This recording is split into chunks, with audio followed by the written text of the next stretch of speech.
আসসালামু আলাইকুম। সবাই কেমন আছেন? আশা করি ভালো আছেন। আমরাও আল্লাহর অশেষ রহমতে ভালো আছি। চলে আসছি নতুন একটা ভিডিওর শুরুতে আপনারা নিশ্চয়ই দেখতে পাচ্ছেন মাচা ভরা লাউ। হ্যাঁ, আজকে এক জায়গায় বেড়াতে এসেছি, এসে দেখি মাচা ভরা লাউ, তাই একটু সুযোগ পেয়ে ভিডিও করে নিলাম। আসলে ভিডিও করার মূল উদ্দেশ্য হচ্ছে আমি কয়েকটা লাউ পাতা নেব, লাউ পাতা, সেজন্য ভিডিওটা করলাম। আর যে ডোগায় লাউ থাকে ওর থেকে তো আর পাতা নেওয়া যায় না, সেজন্য বেছে বেছে পাতা নেওয়া লাগবে। পাতা আমার ওঠানো শেষ। তারপরে পাশে দেখুন এই যে ফুলগুলো দেখছেন, এটা কামরাঙা গাছের ফুল। প্রচুর ফুল ধরছে একদম গোড়ার থেকে মাথা পর্যন্ত, প্রতিটা ডোগায় ডোগায় ডালে ডালে প্রচুর ফুল ধরছে। আসলে কামরাঙা ফুল আমি কখনোই দেখিনি, হয়তো সবাই হাস্যকর মনে করবে, তারপরে এটাই আমি কখনোই দেখিনি। কামরাঙা গাছ নিজের বাসাতেও আছে, কিন্তু কখনো কামরাঙা ধরিনি। আসলে গাছটা ছোট, আর এই গাছে প্রচুর ফুল ধরছে, দেখতে কিন্তু অনেক সুন্দর লাগছিল। এই যে দেখুন, একদম গাছের গোড়ার থেকে শুরু করে প্রতিটা ডোগায় ডোগায় ফুল, মানে কোথাও ফাঁকা নেই। এই যে দেখুন একদম গোড়ায়, আর এত সুন্দর ফুলটা দেখে মাশাআল্লাহ অনেক ভালো লাগছিল। যাই হোক, দুপুরে খাওয়া দাওয়া শেষ করে আবার বাড়ির উদ্দেশ্যেই রওনা দেব, সেজন্য কয়েকটা লাউ পাতাও ওঠাই নিয়েছি। আর এদিক দিয়ে এই যে ফল, এই ফলটা কে কী নামে চেনেন কমেন্ট করে বলবেন। আর আমার ভিডিওটা বেশি বেশি করে লাইক, কমেন্ট, শেয়ার এবং সাবস্ক্রাইব করবেন, পাশে থাকবেন। আপনাদের ভালোবাসা পেলে আমি সামনের দিকে ভালোভাবে এগিয়ে যেতে পারবো ইনশাল্লাহ। যাই হোক, ফলটা কিন্তু হালকা টক, আমি আবার টক বেশি খেতে পারি না, তাই একটু নিয়েছিলাম, তবে অনেক টেস্ট। আর এদিকে তারপরের দিন বাসায় রান্না করবো বলে সেই লাউ পাতাগুলো ধুয়ে নিচ্ছি, শুটকি দিয়ে রান্না করব। সেজন্য এখানে শুটকিটা গরম পানি দিয়ে ভিজিয়ে রাখছি, আর পাতাগুলো সুন্দর করে ভিজিয়ে ধুয়ে কেটে নেব, নিয়ে আমি কড়াইতে চাপিয়ে দেব।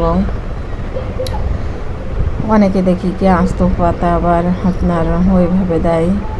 এখানে যতক্ষণ আমি লাউ পাতাটা ধুবো ততক্ষণে মাছটা ভিজবে। এখানে কেটে সব কিছু কমপ্লিট করে নিয়েছি, আর কড়াইয়ের ভিতরে চাপিয়েও দিয়েছি। এই যে আসলে লাউ পাতাটা কীভাবে ভর্তা করতে হয় আপনারা হয়তো অনেকেই করে খান, আমাকে একটু বলবেন। আমি এই প্রথমেই খাবো, টেস্ট করে দেখবো আসলে কেমন হয়।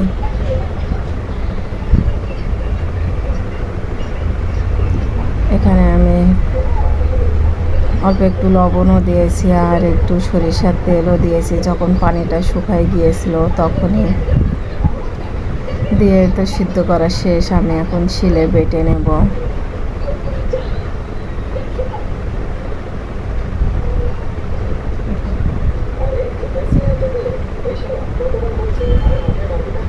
এই যে আমার বাটা করাও শেষ, আমি এখন উপর দিয়ে হালকা পেঁয়াজ ভেজে নিয়েছি, সেটা আর সরিষার তেল দিয়ে আর লবণ যদি লাগে সেটা টেস্ট করে মাখাই নিয়ে এই যে দুপুরে খেতে বসেছি, নিয়ে নিয়েছি। আসলে আমার এই প্লেট রাখার পাত্রটা সবাই স্কিপ করে যাবেন, এটা খাটের উপরে যখন বসা হয় তখন দিয়ে দিই বাচ্চারা। যদি আজকে মাছ বারবিকিউ করব, সেজন্য একটা তেলাপিয়া মাছ রাখছিলাম। এটা কিন্তু আমাদের পুকুরের তেলাপিয়া মাছ। পুকুরের মাছগুলো কিন্তু অনেক টেস্ট হয়, আর জায়গা বিশেষ করে বেশি অংশ কিন্তু আমাদের পুকুরের মাছগুলো অনেক টেস্ট হয়। মাছটা অনেকক্ষণ ধুয়ে নিয়েছি, তারপর মাছগুলো আমি কেটেও নিয়েছি। এখন সমস্ত মশলাগুলো দিয়ে মাছটা রেডি করব। আসলে আমি বাসায় আমার যে মশলাগুলো আছে সেগুলোই হাতের কাছের মশলা দিয়ে আজকের এই মাছটা বারবিকিউ করব। আসলে এক একজন এক এক রকম করেই করে, আমার বাচ্চাদের ইচ্ছে হয়েছে এখন, এই জন্য আমি আমার মতন করেই বাসায় যেসব উপাদান আছে তা দিয়ে বানিয়ে দেব। যেহেতু বাচ্চারা খেতে চেয়েছে, মশলাটা মাখিয়ে আমি কিন্তু 3-4 ঘন্টা রেখে দেব। তারপরে যে আমি বিকালবেলার দিকে হালকা ভেজে নেব। ভিডিওটা দেখতে থাকুন। এই যে ভিতরে সমস্ত জায়গায় খুব সুন্দরভাবে সব উপাদান একসাথে মিক্সড করে এই যে এখন ঢাকনা দিয়ে রেস্টে রেখে দেব।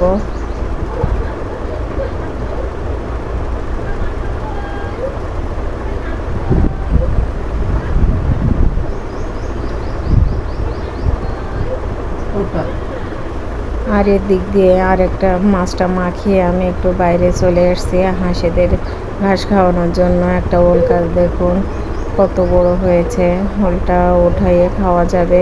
জানি না গোড়ায় কেমন বড় ওল হয়েছে। আর একটা জিনিস দেখাবো, দেখুন ওল গাছের ফুল। আমার এই ওলটা হয়তো 1-2 বছর এরকম ওঠানো হয়নি, যার জন্য ফুল বাইর হয়েছে। এখন ওলটা ওঠাই নেওয়া লাগবে। গতবার ওঠাতে চাইছিলাম কিন্তু কোনো কারণে ওঠানো হয়নি। এই যে আর একটা, এটা হালকা শুকাইয়ে মতন এসছে, এটা ওঠাতে হবে। আর একটা দেখুন, আর একটা একদম শুকাই গেছে। এই ওলটা এখন ওঠাবো, দেখি কত বড় ওল হয়।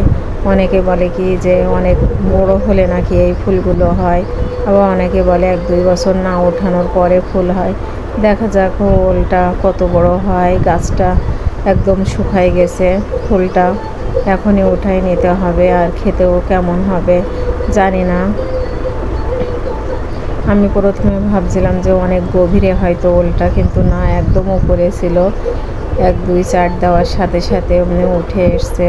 খুব বেশি বড় হয়নি ওলটা, হয়তো 1-1.5 কেজির মতন হবে, কারণ 1 কেজির মতনই হবে হয়তো, খুব বেশি বড় না। যাই হোক, আর ওই যে হাঁসগুলো ওই সাইডে খাচ্ছে। আনামকে বললাম একটু হাঁসেদের পানি দিতে, কারণ প্রচুর রোদ, আর রাজহাঁসেদের একটু পানি লাগে বেশি। শুধু ভয় লাগে যে কখন কুকুর এসে ওদেরকে ধরে, সেজন্য চকি দিয়ে রাখতে হয়। আর যে মদ্দা হাঁসটা আছে, ওই হাঁসটা অনেক হিংস্র মতন, আপনার বাড়িতে কারো ঢুকতে দেবে না। আবার যদি কুকুর বিড়াল এসব দেখে তা অনেক ঝুঙ্কার দিয়ে ডাকে, গর্জন করে, তখন ছুটে যেয়ে দেখি। তারপর যে চারাগুলো ছিল সেগুলো আবার ওই গর্তর ভিতরে বসিয়ে মাটি চাপা দিয়ে দিলাম। আর ওলটা এখন বাসায় নিয়ে যাব। তারপর চলে এসেছি সন্ধ্যার একটু আগে। এই যে মাছটা ফ্রাই করে নেব, সেই জন্য কড়াইতে সরিষার তেল দিয়ে কিন্তু গরম করে নিয়েছিলাম। তারপরেও মনে হচ্ছে কি যে মনে হয় গ্যাজা উঠতেছে, সরিষার তেলে তো এমনি গ্যাজা ওঠে। এই যে মাছটা এপিট ওপিট করে ভেজে নিচ্ছি। আর এদিক দিয়ে আরও একটা কাজ করছি, এই যে ঘ্যাটকলটাও বেছে নেব। পাশে আনামকে বই পড়াচ্ছি, একসাথে 2-3 কাজ। এদিকে আনামকে পড়াচ্ছি, এদিকে ঘ্যাটকল, এদিকে মাছটা ভাজছি। দেখুন কত সুন্দর লাগছে মাছটা। সস দিয়ে আর সালাদ করেছি, সেটা দিয়ে খেয়ে নেব। এই যে লেবু আছে, যার যেটা পছন্দ হয় সেটাই। একটা মাছেই আমাদের 3 জনার হয়ে যাবে। এই যে আসলে অনেকে অনেক সুন্দরভাবে সাজায়, কিন্তু আমি ওইভাবে পারি না। আজকের ভিডিওটা এই পর্যন্তই। আল্লাহ হাফেজ।